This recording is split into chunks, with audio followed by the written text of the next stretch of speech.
Okay. In the school year 1928-29, Jan Patočka received a graduate scholarship to study in Paris. In 1929, he attended Edmund Husserl's Paris lectures, which became later Cartesian Meditations.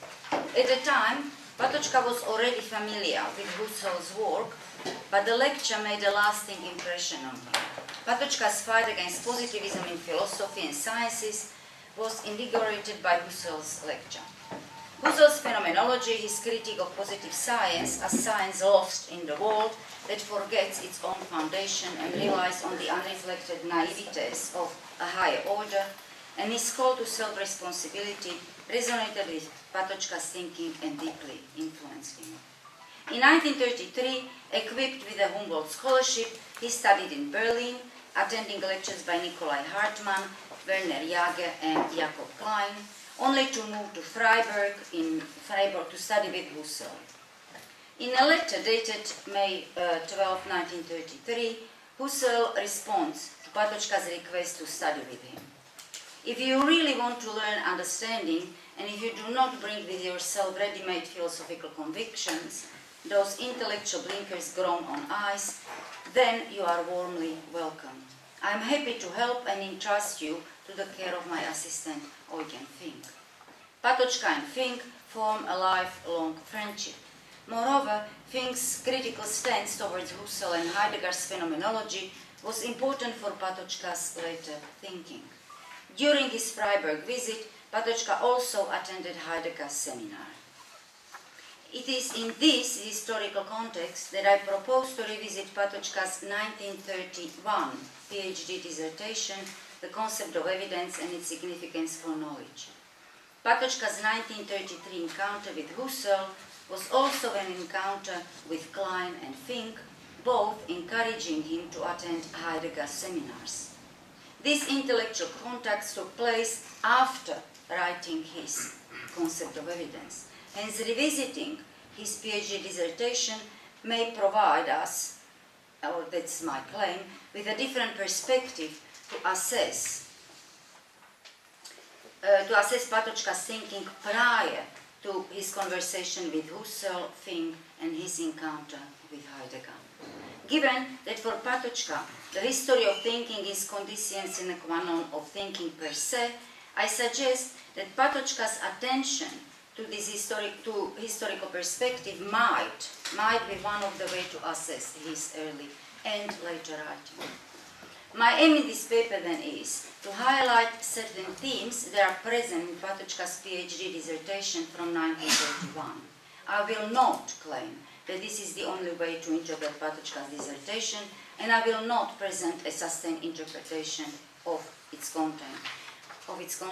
But I think after hearing yesterday paper by Bert, I think it would be really interesting to actually revisit this dissertation again, because Patočka is looking at the mathematical logic, not logic as Husserl is doing in logical investigation. So it's kind of really interesting to see how he pays attention to numbers, etc. Anyway, where am I? However, I will argue that certain concerns that are present there never leave Patočka's thinking. Moreover, there is a tension between his overall epistemological focus based on cognition only and his concern with beings, which exceeds his purported concern with evidence and knowing. In Concept of Evidence, Patočka offers an historical account of the concept of evidence by considering the methodology of modern science based on modern epistemology as inaugurated by René Descartes. His concern is how we can navigate between the scylla of empirical evidence, which is by definition changing, and the Charybdis of immutable a priori ideas of the rationalists that are supposedly innate.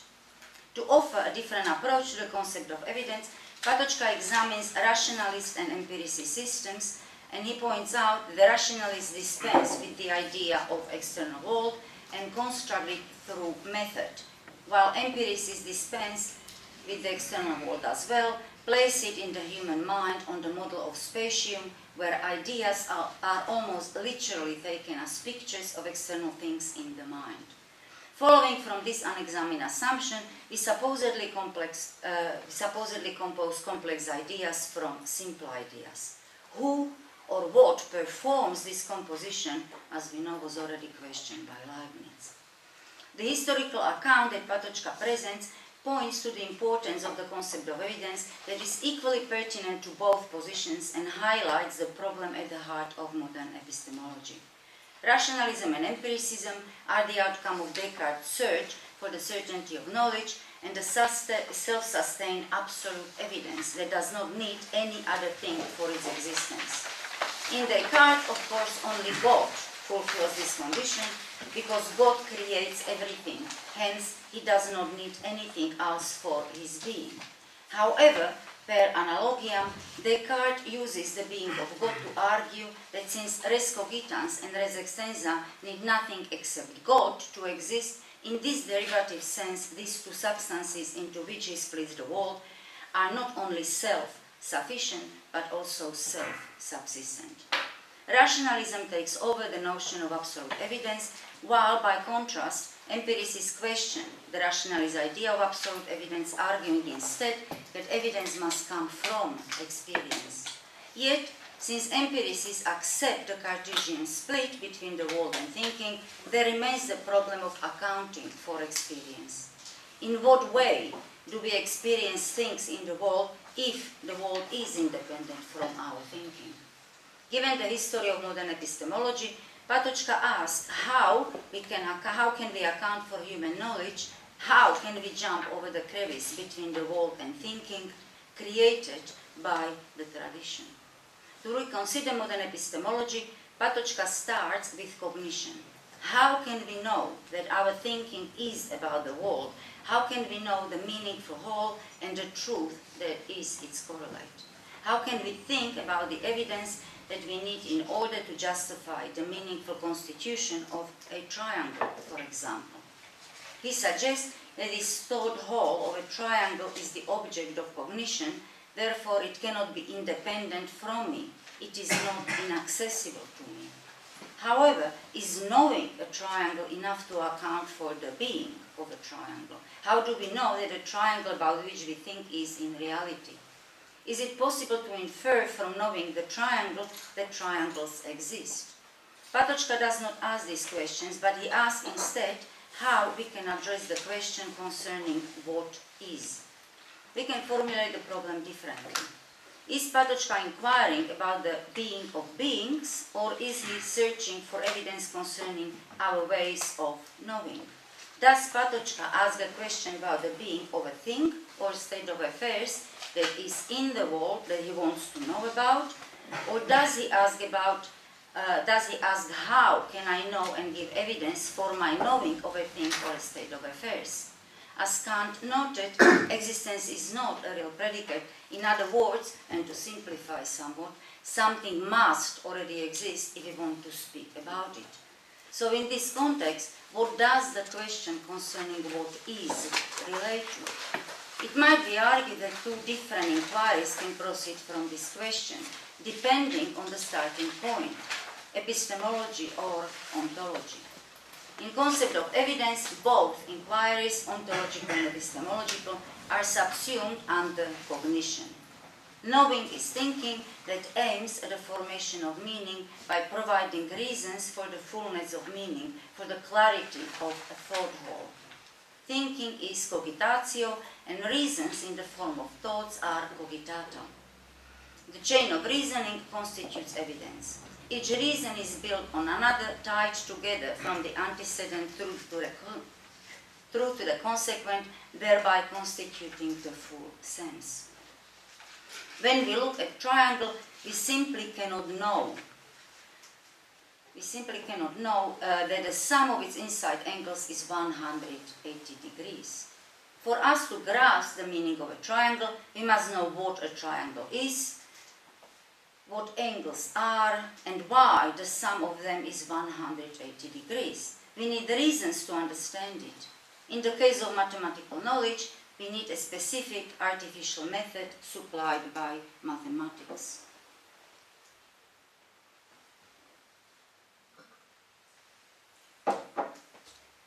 Only then we can grasp the whole meaning of a triangle. Justification of our knowledge means that we seek the clearest and the most cardinal reasons that we can provide in the never-ending stream of consequences to develop the cognition of the meaningful whole. The idea of this whole is truth. The question remains, is this an ideal or a real triangle? In the domain of scientific cognition, that Patočka considers, how can we think this difference? By contrast, common sense is qualitative and not quantitative. Although quantitative thinking, in other words scientific knowledge, is based on our original qualitative sense, our everyday experience is not quantitative. We know that when we throw a rock against the window, it is very likely that the window will break. In this sense, we experience a connection between our action and the broken window. We see the regularity of our acting. We also see the regularity of certain events we encounter in the world. We know, in the terms of common sense, that the sun will come up every morning and set in the evening, leaves will fall, and birds will fly up north in the autumn. This regularity, or typicality as Husserl calls it, is a part of our living. However, this typical acceptance of cause and effect that we experience is not the causality that science must presuppose for its own investigation of nature. We should not conflate the regularity we experience in our everyday living with the idea of perfect causality in the domain of science. Those are different ideas. As Patočka notes, David Hume provided the most influential critique of the scientific idea of causality. Following his predecessors, Hume explains the category of causality psychologically, on the model of ideas that influence our mind through experience. Ideas are relational, explained on the model of spatiality and causality, either between ideas in the mind or between worldly beings and the mind of the knowing subject. Consequently, because Hume accepts the empirical understanding of consciousness based on the model of spatiality, he discredits direct knowing as well as causality. He dismisses rather than questions the model that he inherited. Hume therefore denies both the modern scientific idea of perfect causality as well as the everyday regularity of our experience, because it does not distinguish between them. The problem of the connection between the world and our thinking is not endemic to empiricism only. As already noted, it starts with Descartes and his search for certainty of knowledge, which he supposedly achieves by splitting the world into res cogitans and res extensa. Evidence becomes the measure of truth based on cogito sum, thereby instituting the separation of a being that is in the world from the knowing subject. The connection between knowing and being becomes the riddle The connection between knowing and being becomes the riddle of transcendence, or the enigma of all enigmas, as Husserl expresses it. Since the connection between things in the world and the mind is explained through causality, truth is explained as adequatio intellectus et rei, which according to Patočka is pure myth. There is no possibility to explain knowledge on this model. Patočka points out that we have no access to absolute being that we can use as a reason for evidence. We can only use a being that reveals itself, thereby letting us know it. One may note here that the question of being and knowing are interrelated in this instance. If something reveals itself to me, then that something must have an independent being from me. Yet it seems that for Patočka this revealing is a revealing in immanence, in other words, in our thinking. It is this revealing of a being that Patočka refers to as evidence. Patočka explains that a being for me is limited by how and as long as it reveals itself. Therefore, an outside being becomes an inside being, the meaning of the existence of a being coincides with the being for me. It follows then that truth is not a correspondence of a being in the world and intellect, but it is the idea of a thought whole constituted through knowing, because the truth of the subjectified being is necessarily the idea of a full-fledged sense, thought whole. Yet the tension does not disappear. How does the outside being becomes the inside being for me? One answer could be pre-knowledge. If Patočka's pre-knowledge is similar to Husserl's idea of pre-predicative thinking, then the connection between the world and thinking might be explained by our pre-knowledge of the Lebensfeld. However, this does not seem to be the case. According to Patočka, the idea of truthful knowing encompasses cognition of revealing as well as the unveiling of the complex sense. Consistency defines the character of knowing that aims at the cognition of the meaningful whole. This fulfilled sense of the whole means that the constitution of the world is formed in stages where each becomes the reason for the next. The meaning constitution begins with the intuition of the whole. The entire uncovering in its essence is nothing more than an attempt to reach new meaningful constitution. Uncovering of truth. Uncovering is the projecting of truth. Abstract thinking is not the only cognition that aims towards the fulfilled meaningful whole. The formation of wholes happens in connection with intuition. Perhaps we might recall Patočka's description of the instance of categorical intuition in his introduction to Husserl's phenomenology, where he writes, which is a correlate of spontaneous, categorical intuition is a correlate of spontaneous free mental activities in which objective formations common to diverse real mental events originate. In science, we do not have finished objective formations. Science is the way towards newer and newer configurations, newer and newer synthesis in the sphere of knowing.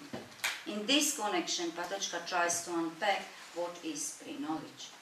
One explanation is that pre-knowledge is a state of thinking in which details become subsumed under the unclear intuition of the whole. In other words, we have an intuition of something, but instead of progressing as with the clear conceptual knowledge from cogitatum to the cogitatum, forming the meaningful whole, this whole is somehow already here in my thinking, but I cannot think it clearly. Citing Dostoevsky, reflecting on the clear moment of consciousness when the soul becomes prophetic, this whole guides us in those prophetic moments. Patočka's focus is on scientific thinking. When he suggests that a scientist must at some point confront feeling of something that he cannot as yet express. Citing Leroy, he writes that pre-knowledge is a movement of thinking from unconceptualized certainty which one is unable to put into words or even think. This pre-knowledge might lead a scientist towards a change of thinking, towards a different understanding and truth. In those twilight and dreamy regions, certainty is born and evidence is sought, as he writes. An inkling of truth brought about by pre-knowledge leads a scientist on the road to discovery. As Patočka notes, the inventor follows his pre-knowledge to change the present state of science. However, the inventor is not enough. The systematizer must accompany him. The systematizer conceptualizes the shift in knowledge, constructing a new methodological structure. The paradigmatic example of the inventor is Galileo, the systematizer is Descartes. In 1933, Patočka reflects on Descartes and Galileo again in his afterword to Descartes' A Discourse on Method. He explains that Galileo and Descartes ended the crisis of the scholastic Aristotelianism lasting for 300 years. While Galileo's work changed natural science only, Descartes built a new metaphysical system. Here Patočka reflects on the change of our thinking again by noting that the Cartesian transformation of thinking is hard to gauge these days because the revolution launched by Descartes, as he writes, was successful in some respects all too perfectly. The Cartesian conception of the world led to the rupture in our understanding of the world between the world of our living and its scientific construct. Now Patočka thinks this differently. It is no longer only the abyss between our thinking and the world. He extends it in a form he is to elaborate in more detail in his habilitation, The Natural World as a Philosophical Problem. But in this afterword, Patočka points out that on the one side we are spiritual beings primarily closed within ourselves. On the other side, the world of object is understood purely rationally and geometrically, without qualities, without inner forces. This fractured world is the problem of present-day science and philosophy. In his PhD, this fracture is not yet addressed. However, in his sketch of the evident structures of the world, Patočka notes that the correlation of the subject and object and the form of time is the most universal basis of concrete experience. The flow of experience is temporal. Consciousness becomes dynamic with its own time experience, where past awaits each present, which drags the future with it. As Patočka writes, my own being and time clash against each other. On the one side, I'm like everything else, being here by the grace of time, dependent on time, without any guarantee that any given moment there will be a future for me. On the other side, I have the idea of time, which is nothing empirical. The universal idea elevates me above particular time of finite existence. Hence, since time relativizes my existence, it is clear that our consciousness cannot be purely a consciousness of existence. We can think about ideas that are not in time. Hence, what I understand are not simply beings that exist, but I grasp the sense and significance of them, their meaning. Meaning cannot be reduced to their objectivity, their thingness, their existence. It transcends them. This implies that the idea of time discussed is a cue to how we can understand meaning. It gives us a way of unifying ideal meaning and the uncertainty of existence, which is life. Our logical structural evidence, which we understand, is not the existence of things, but their meaning. The redness or greenness is not identical with the thing that is green or red, but we understand their meaning apart from red or green things. Similarly, the relation in between is not identical with the aggregate of things, where there is something third in between them, but it is the characteristic mode of a relation that we can grasp through the individual cases.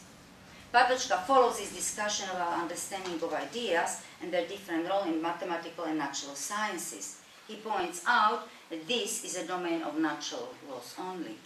Except in formal domains, there cannot be ideal laws. Nature changes through time. Things influence each other constantly. Yet these changes are not arbitrary. The condition sine qua non of natural being is time, which means that everything that is has the reason for its being in the past. Reason for change is the past that influences the future. From this observation comes the idea of scientific causality, leading to lawfulness of nature.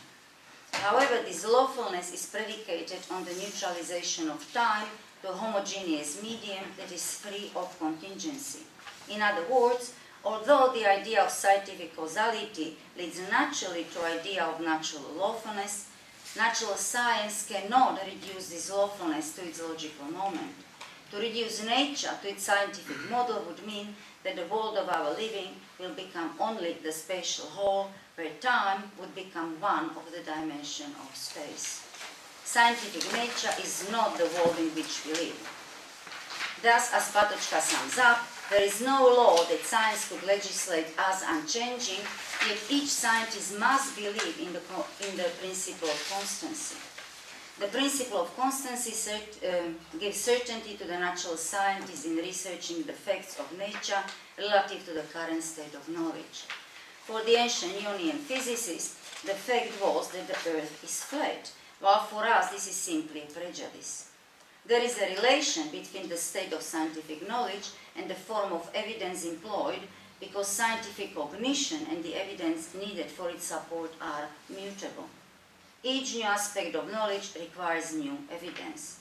The science of the ancient Ionians is incompatible with science today. Present natural science constitutes the world based on spatial and causal relationships. This is important to remember. With new inventions and the shattering of old models, what counts as evidence for knowing undergoes modification. However, there is a constant that demarcates the modern sciences. Each science is based on the foundation and a set of basic principles in each regional domain that are established deductively. From these fundamental principles, scientific nature is built or shattered without those principles, or shattered whenever those principles become challenged. A new foundation needs to be laid for new knowledge claims. In this sense, the scientifically constructed world is independent of the subject. It does not belong to him. Scientific nature is built from the idea of homogeneous space, time, and causality, from which the subject is excluded. In contrast, we live in the world that we understand practically through our acting there. This is the subjective world, which includes the experience of all subjects. Here we speak of intentional acts, such as perceiving, remembering, judging, valuing. The subject has oneself in his own acts, and through the acts he has all other objects. The question is how we can know other subjects. What kind of evidence is needed for recognition of the other? We have to be careful not to hypostasize the other subject as well as ourselves on the model of a substance which persists even if nobody is aware of it. Here evidence is not the same as in natural science. Our awareness of doing, acting, and the responsible realization of our aims is evidence that our life takes place, especially our cultural life. The principle of this evidence is the conceptual correlation of ends and means. Patočka concludes his consideration of the structure of our world by noting that we have two flows of life that constitute the world in two different ways. One is the objective world of science, the other is the subjective world of various regions of values. The question is how the concept of evidence applies to these different regions. As he notes, the study of evidence is to make clear how reasons lead to the constitution of the meaningful whole. According to Patočka, it would also mean to sort out a perennial problem of philosophy, the question of being, or at least to look for its solution. The concept of evidence then requires that in order to write the history of modern philosophy, we need to examine different approaches that offer a solution to this problem. It is said that modern philosophy is the search for the correct sense of evidence. As the essence of philosophy should be to unify life that is spread between different regions of being, to return to life the awareness of its unity, to provide a balanced sheet of spirit with itself. So what are the questions that Patočka asks? Patočka's starting point is the philosophy of thinking with the particular focus on the idea of evidence. He sketches the historical unfolding of this concept. His aim is to show that only through a historical untangling of the problem of evidence can we make sense of our current notion of evidence and its scientific character as it developed throughout history. Thus, only by understanding the history of ideas can we understand the present crisis of philosophy and science. At the heart of Patočka's dissertation is the history of scientific reasoning, especially as it is ineluctably tied to mathematics and mathematical logic. All the themes that Patočka addresses in his lifelong oeuvre are here in Nuce already. Situational knowledge, the problem of the body, the question of meaning, that is the goal of life and the world, and the two different constitutions of the world, objective and subjective. Perhaps Patočka's historical framing of these topics leads him to foreshadow certain problems that exceed Husserl's model of immanence and transcendence, in other words, Husserl's phenomenology. In his PhD concerning knowing and evidence, Patočka suggests that to speak of knowing and being, Patočka suggests that to speak of knowing, a being must reveal itself to us, thereby allowing us to know it. It might be interpreted that without this showing there cannot be knowing. Hence, it might be taken as a predecessor to his later meditation on a subjective phenomenology. There are other aspects in concept of evidence that could support this reading, as for example, when Patočka discusses the correlation of subject-object, he notes that the flow of consciousness is tied to one subject only, constituting the unity of experience. This primordial fact of conscious experience does not require diversity on the side of the object. As he elaborates, for the unity of experience of a thing, it is not necessary to have the multiplicity inherent in the thing, yet the object has this multiplicity. Patočka also reflects on the idea of the subject and asks, who is this I that knows? Why am I exactly this particular one? What am I in this place and time, and why precisely it is me who has to carry my own individual lot? His answer is that I am something inexplicable, which cannot be reduced to any causal bundle. I am not only in the world, but I also stand against it as an autonomous component. It would be enlightening to extend this investigation to consider how does the question concerning what is relate to the knowing subject. So, in conclusion, Patočka concludes his treatise on verification with Husserl by noting that phenomenology cannot tell us what is actual. It can only outline the condition of possibility for something to be considered real. In phenomenology, there is no passageway from ideas to things. The problem between real and ideal, the problem that is most acute in natural science, is avoided in phenomenology.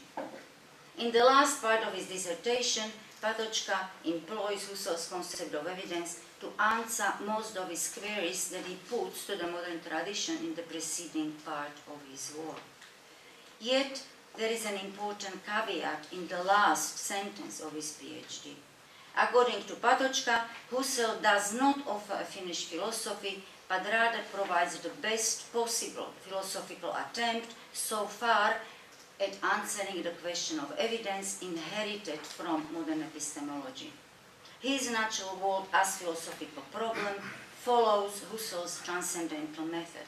However, in Meditation, written 30 years later, he questions the very transcendental claim of phenomenology. Curiously, and this really puzzles me, curiously, Patočka never abandons Husserl's phenomenology entirely. Years later, citing Husserl, he says, to explicate what is self-evident or what is obvious self-evident, Patočka explained phenomenology as a study of phenomena. Yet in the year 69-70, in his lecture course Introduction to Phenomenological Philosophy, Patočka reflects on the study of phenomena, asking what is and what is not an entirely legitimate claim to knowing. Reminiscent of the observation he made in his PhD about what is being and how we can know, Patočka writes, during each showing, we must presuppose that what shows itself to us must be, that it is a real being, that it is not just a mere phenomenon, a piece of our inner experience, that it is not something private, that it is in the strong sense of the word. What does this is mean? Beings show themselves to us that they are and as they are. For Patočka, we need to rethink phenomenology, not abandon it. We need to continue on the road started by Husserl and pay attention to what manifests, to what shows itself to us. As Husserl saw in Logical Investigation 1, we must pay attention to what is given to us, but nothing besides the given. We need to clear our seeing from the incrustations inherited from the tradition. Phenomenology must concentrate on the appearing as such. As Patočka claims, Husserl and Heidegger lost disappearing as such by stepping over to what already appears. So in conclusion, I will allude to Patočka's PhD once more. Citing the Beran and Jacobi, Patočka explains how the wonder experienced in childhood in the face of the mystery of existence and the wonder about the intuition of eternity respectively mark the